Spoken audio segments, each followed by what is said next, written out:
In this module, we're going to talk about plant systematics and evolution. We're going to start by talking about biodiversity, biodiversity loss, and then we're going to talk about the types of scientists and the type of science that documents biodiversity. Particularly, we'll talk about plant systematics.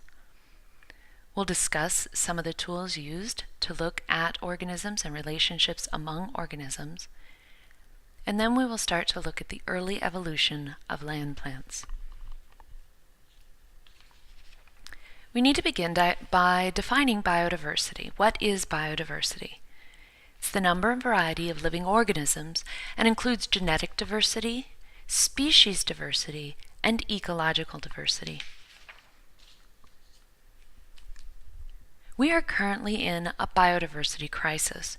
We are losing the species on Earth faster than we can document or describe them.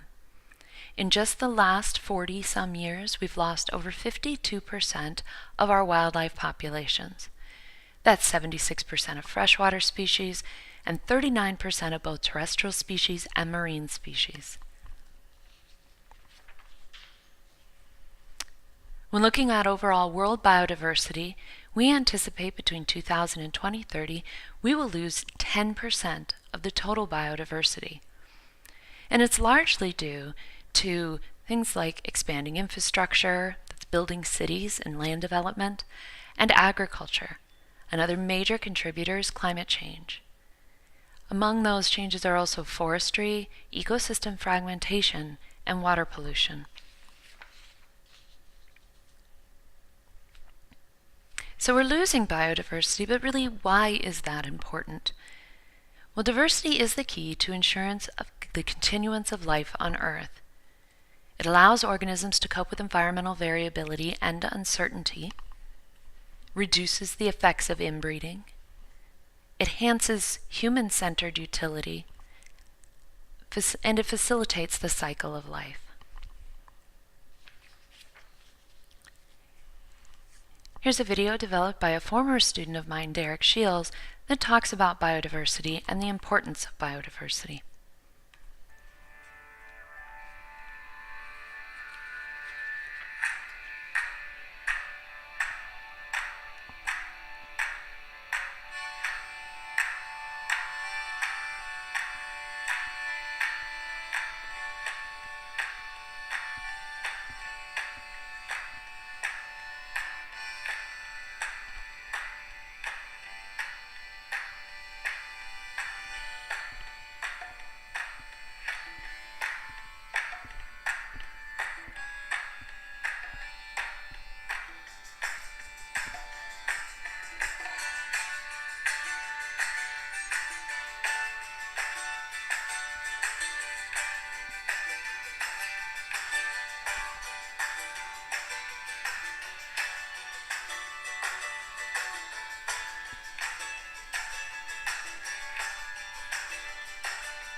So biodiversity is important, and the conservation of biodiversity is important, but we don't even know the extent of the biodiversity we have.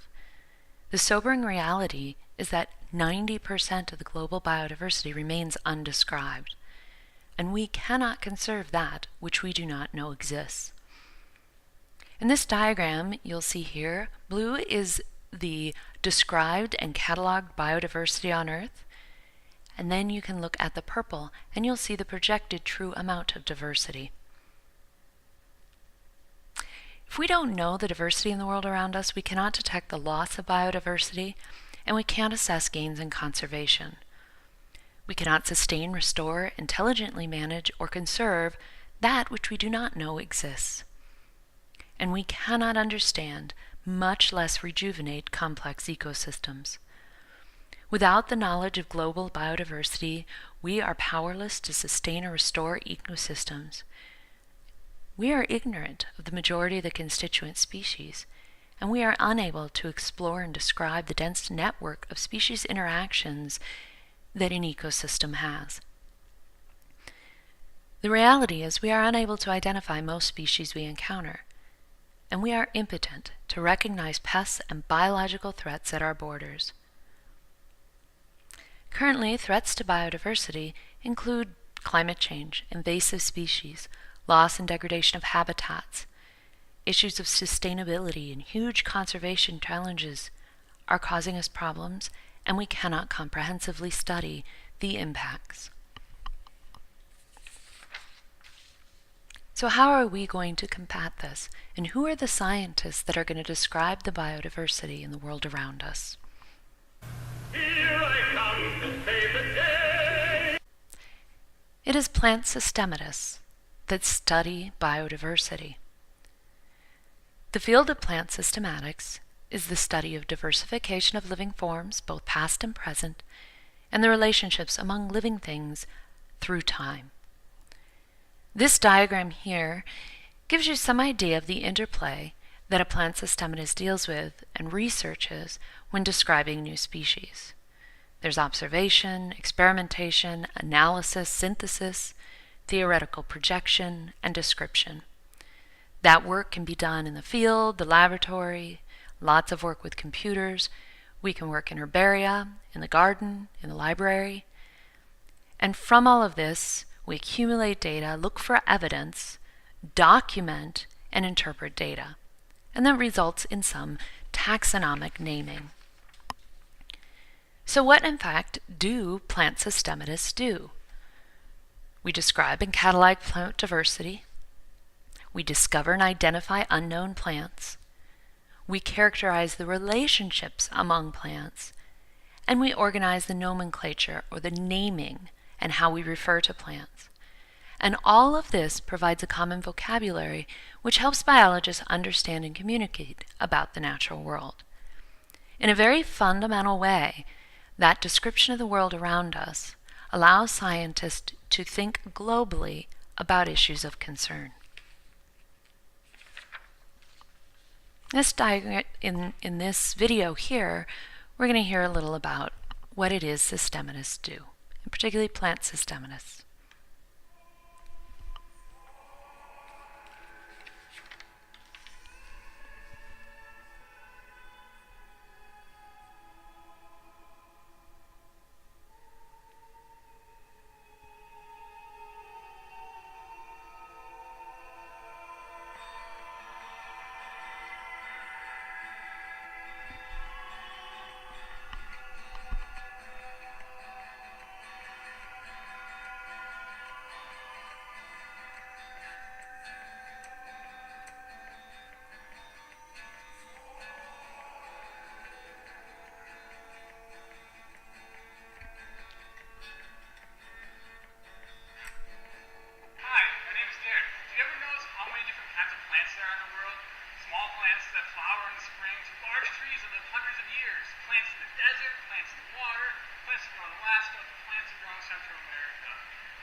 So it's systemicists who describe biodiversity at all levels, from molecules to organisms to groups of organisms. And they reveal evolutionary relationships and describe the discrete evolutionary units. What else is involved in the field of systematics? The systematists is sort of like the natural historians that log and keep track of historical biodiversity as well. And so we are the ones accountable for the vouchering of specimens and the maintaining of those specimens. CMU or barium employees permanently apply specimens to archival paper. They will be stored in the herbarium for others to look at for many years to come. It is necessary that herbarium specimens contain detailed collection and location information, as well as accession numbers. Systematists determine evolutionary relationships. They define discrete evolutionary units that are unique to our world and help the rest of the world be able to understand them. They define the boundaries that separate one species from another, explain the key characters that can be used to find them, give them an official name that can be understood in any place on the planet, and organize all the information about them and the groups they are in, so other scientists can do more research. The field of systematics has a vast history of existing knowledge, terminology, and descriptive vocabulary for characters and character states. Systematists are scientists, and their research is a rigorous, freestanding discipline within the biological sciences. So we're in a molecular lab, and we've taken our DNA from the plants that we're studying, and we're taking a small sequence of that DNA, and we're on the computer here lining up the sequence for each species, and trying to see how the different species relate to each other and where they differ. I can take that genetic information and compare it with morphological information or any other data set, and I can start to have a solid line of evidence of why certain species are related to each other. In the world of science and research, plant systematics is essential for understanding the natural world. In fact, all of conservation biology is dependent on systematic study. How can you conserve that which you do not know exists? I think it's important to understand the world in general around you. I think there are those that would try to argue that understanding evolutionary relationships is esoteric, it doesn't impact them largely, but only through understanding a little bit about where we come from and how we got here will definitely inform us in terms of where we're going. Every science is linked. Every science is a tiny little part. And we're in a biodiversity crisis, even as ethics knowledge, incredible need to have and maintain natural history collections to describe biodiversity, and we're the people who do it. And that's awesome.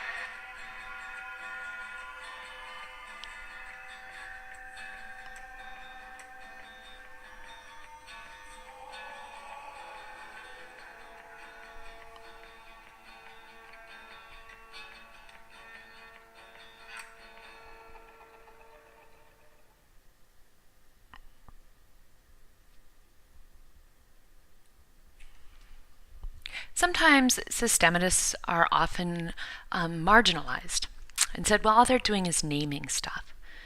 Well, I like to go back to this quote of Thomas Jefferson's: "The beginning of wisdom is to call things by their rightful names." As mentioned in the video, systematists and the study of systematics is also the study of evolution and the relationships among organisms. So it's time to come back to what is the definition of evolution. It's a change in a heritable trait over time in a population. So the important component of this is that heritable trait.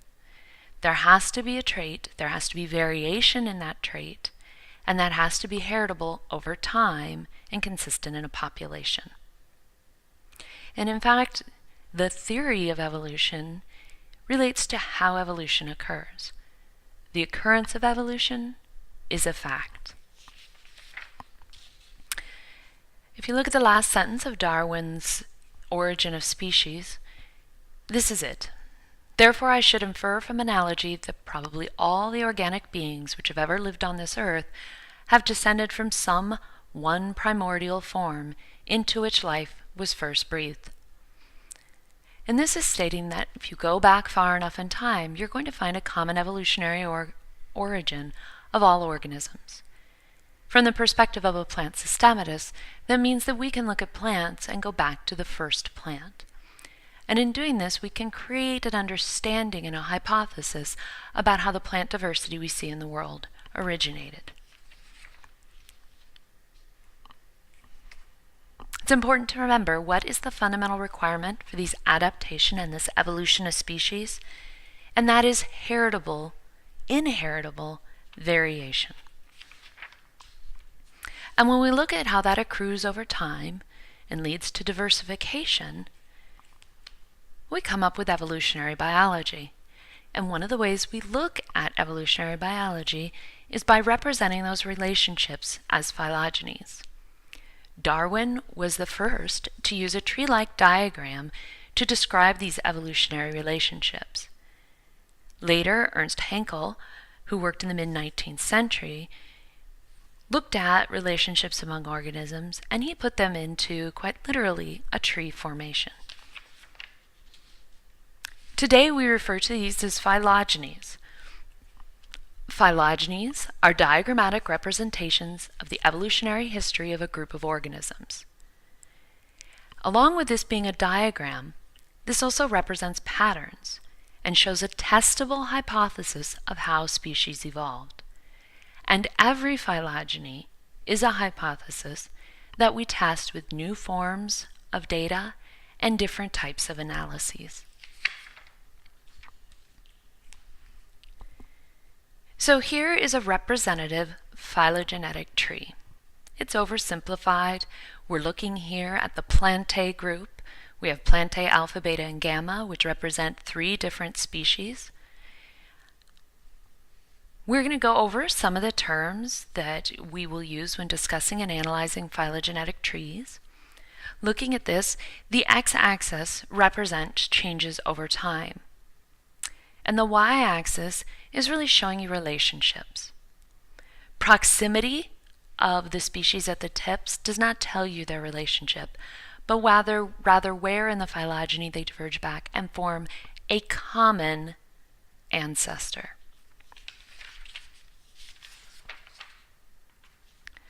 So a term you'll hear used is taxon. A taxon is the evolutionary unit at the tip of a tree, and the plural of that is taxa. And that's really a group of organisms linked by common ancestry, and it can be at any rank. So taxa can range in scale from having a population at the tip of the tree to an entire kingdom. And it depends on what you're looking at and the scale of what you're looking at. So here on this phylogenetic tree, the taxa are represented by species. Each one of these at the tip is a taxon.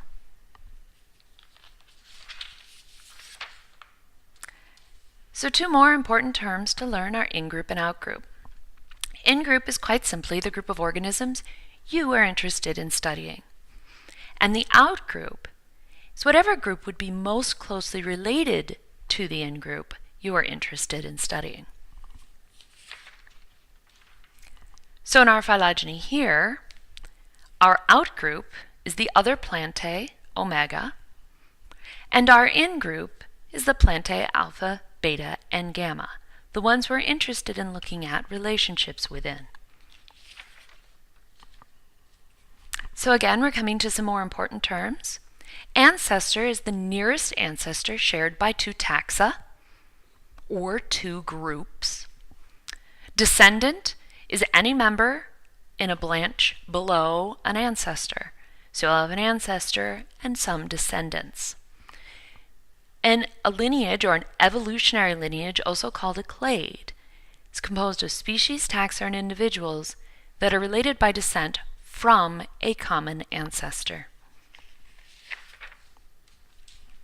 So here in this diagram, beta and gamma are more closely related to each other than anything else in this phylogeny, and it's because they share a common ancestor. So these are considered sister taxa.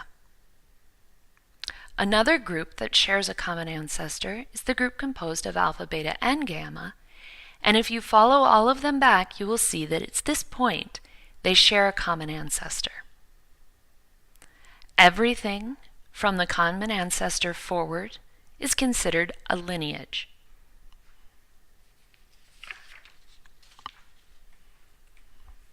So looking at a lineage or a clade, it's a portion of a phylogeny that is descended from a common ancestor. So we have two lineages shown here in this figure. We have a lineage of alpha, beta, and gamma, and they all share a common ancestor back at this point. We also have another clade of beta and gamma, and they share a common ancestor back at this point. One way to think of a lineage or a clade is, could you make one cut in this tree, slice here or slice here, and with that remove all of the descendants of that ancestor and not have any remaining or have taken any additional. So we have this term called a monophyletic group, and it's a group composed of the ancestor and all of its descendants. So in this case, beta and gamma are a monophyletic group because you could make one cut in the tree, include the ancestor and both descendants. In addition, alpha, beta, and gamma are all a monophyletic assemblage because were you to remove or make one cut in the tree, it would be composed of all the ancestors and all of its descendants. So here is one of those examples of where we have multiple terms that mean the same thing. So when you hear the term clade, or lineage, or monophyletic group, or natural group, they're all referring to that case where you have the ancestor and all of its descendants. So where have we heard these terms before? Well, when we talked about monocots and the old term dicots, we talked about the fact that dicots did not represent a natural group or a monophyletic group. And so that's been changed, so now we have the non-monocot paleoherbs, and we have the monophyletic monocots, and we have the monophyletic or lineage of eudicots. And eudicots now, as described, include the most common ancestor and all of its descendants. A paraphyletic group is a group composed of an ancestor and some, but not all of its descendants. If you disregard the colors and disregard the names, if you were to cut this tree here and look at the common ancestor, all of its descendants would be the Plantae alpha, the Algae beta, and the Plantae gamma. If the hypothesis was that Plantae alpha and Plantae gamma were a monophyletic lineage, it would be inaccurate, because to make one cut and include the common ancestor, Plantae alpha and Plantae gamma would not include all of the descendants. So as defined here, the Plantae group would not be monophyletic. We would have to change the names, change the Algae beta to a Plantae group in order for this group to be a monophyletic lineage. So how do we generate a hypothesis? How do we generate a phylogeny? We look for the character states found in the outgroup, and we define those as ancestral to the states in the in-group. The idea being that those evolved before the in-group evolved. The derived character states are those shared between species in the in-group and are the traits used to construct the tree and determine relationships among organisms. So let's look at a phylogeny. Here is our same phylogeny we were looking at earlier, and we're going to look at 3 macroscopic characters. We're going to look at flower color, habit, the general growth pattern of the plant, whether it's a tree or whether it's a vine, and fruit type.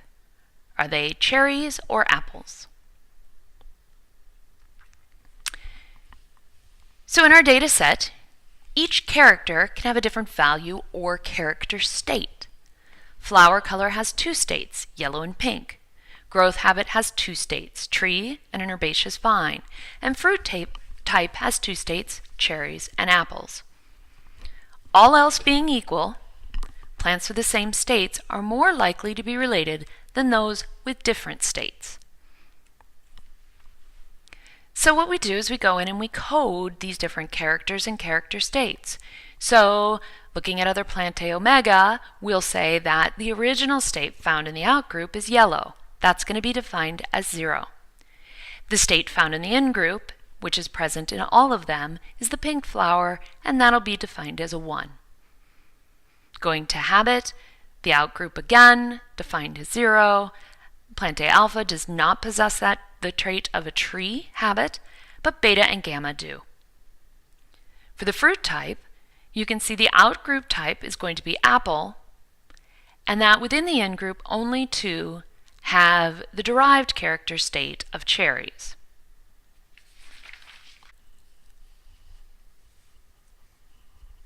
To derive a phylogeny, we use synapomorphies, character states present in all members of the clade and not present in the outgroup.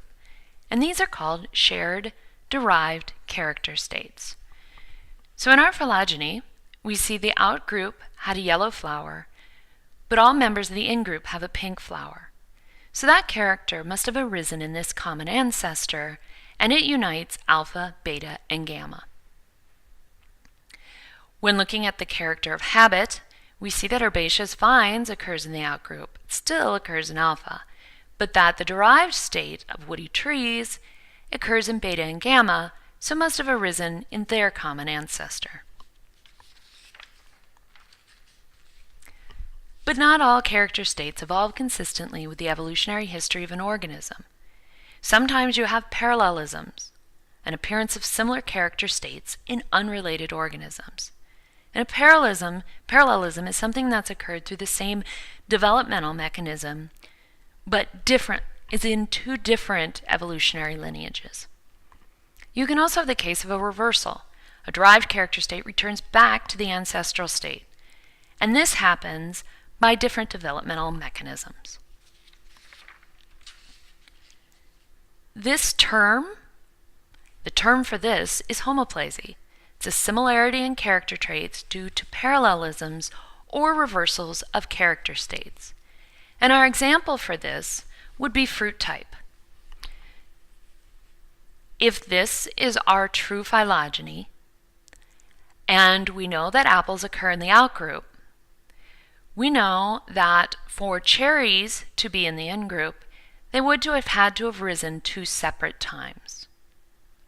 That would be once in alpha or once in gamma.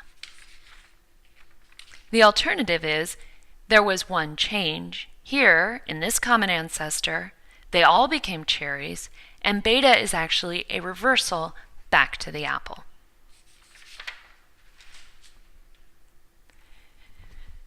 So you may have noticed in your biology classes that phylogenies are becoming really present in introductory texts and core textbooks.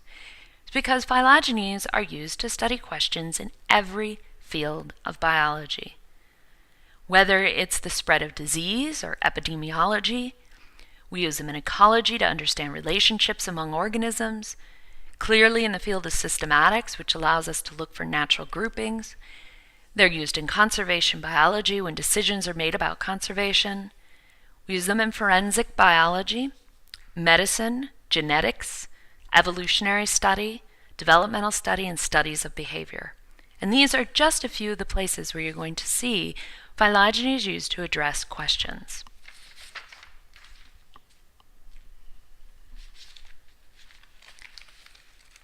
We now want to move into how plants first evolved onto land. And to do this, we need to go back to understanding how photosynthesis affected the evolution of biodiversity.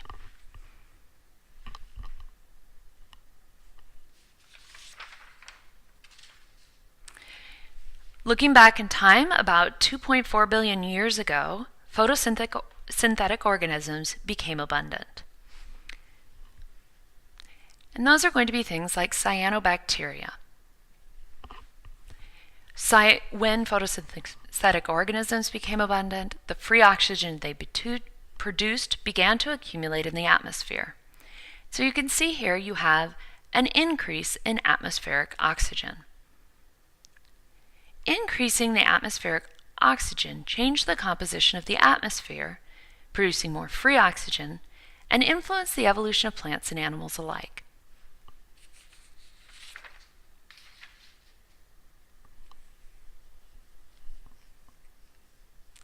So how did it affect evolution of life on Earth? Well, for over 1,500 million years, photosynthetic organisms remained in the sea. And once the atmospheric oxygen levels were high enough, the ozone layer formed. And when the ozone layer formed, that allowed protection from UV radiation. Nearer the ground, the presence of breathable oxygen increased, which made it more prudent to move to an atmosphere where there was more oxygen availability. And about 400 to 500 million years ago, plants moved on to land. So thinking back, what were the first photosynthesizing cells? They were cyanobacteria, the first photosynthetic organisms on the planet and the source of the Earth's first oxygen in the atmosphere. Today, cyanobacteria still live and thrive on Earth. As a matter of fact, they've gotten to a point where they are now inside the cells of every green plant. And if you think back on the endosymbiotic theory, it was these cyanobacteria first engulfed by another prokaryote that led to the first eukaryotic organisms able to photosynthesize. So looking back again at these cyanobacteria and ultimately these algae that were produced, the eukaryotic organisms that were able to photosynthesize, they were living in these aquatic habitats. And what was life like? Well, aquatic habitats are tremendously stable. They don't have extreme temperature variations in a quick transition. They are also a constant source of water. So water is not a limiting problem, and you have few temperature fluctuations. But aquatic environments also had their limitations. Light can only penetrate a few meters into the water. So there was a lot of competition for the area of the water, those few meters, where photosynthetic organisms could live. CO2 is limited in aquatic environments, and so is oxygen for aerobic respiration. And if you remember from respiration, you learn that aerobic respiration produces far more ATP and is much more efficient than anaerobic respiration. So oxygen is very important in regards to producing energy. And there is, of course, competition. Competition for CO2, for oxygen, and for light.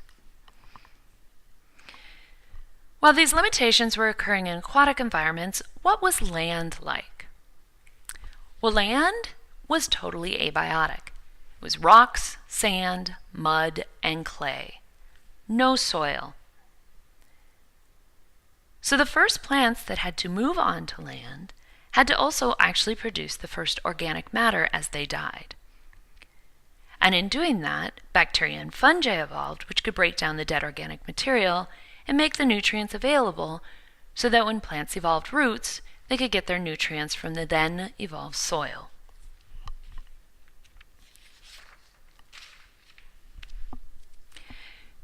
So what were the advantages of moving to a terrestrial environment? Well, these were increased sunlight. CO2 diffuses through air 104 times faster, which is better for photosynthesis. Increased oxygen availability, better for aerobic respiration. And less competition, particularly in the early environments. But for plants to move from water to land, they had to overcome some very basic obstacles. What were the obstacles that the algae encountered when coming to land? Well, the first one, and most obvious, would be desiccation. When they evolved from an aquatic environment where water was never limiting, they now needed to move onto land where they had to deal with the fact they would dry out as they weren't surrounded by water. This also affected their reproduction, which was dependent on water. What about support? When algae exist in water, they don't need a strong support system. They remain suspended in the water column. Moving on to land, they no longer had that. What about dispersal of spores? Dispersal couldn't be completed within an aquatic environment and now needed to be relying on other mechanisms. And there was also the issue of a spatial segregation of resources. There might be water availability, but that might be directly on the substrate or soil or in the soil. But But if a plant was growing to optimize the sunlight exposure, how are you going to get what's from the roots to the tips of the plant? So these were all obstacles that plants had to overcome moving on to land. So why is all of this important? We're going to be spending the rest of the semester looking at the evolution of land plants and how it is they went from these aquatic environments onto land and what evolved in what order to allow them to do so. There had to be some amount of heritable variation. They had to be well adapted to the systems they were in, and they had to overcome these sort of limitations to growth and reproduction. So as we look forward to the rest of the semester, we'll be looking at everything within this sort of evolutionary context. What evolved and how did that overcome the limitations? And this brings us to the Dobzhansky quote, "Nothing in biology makes sense except in light of evolution."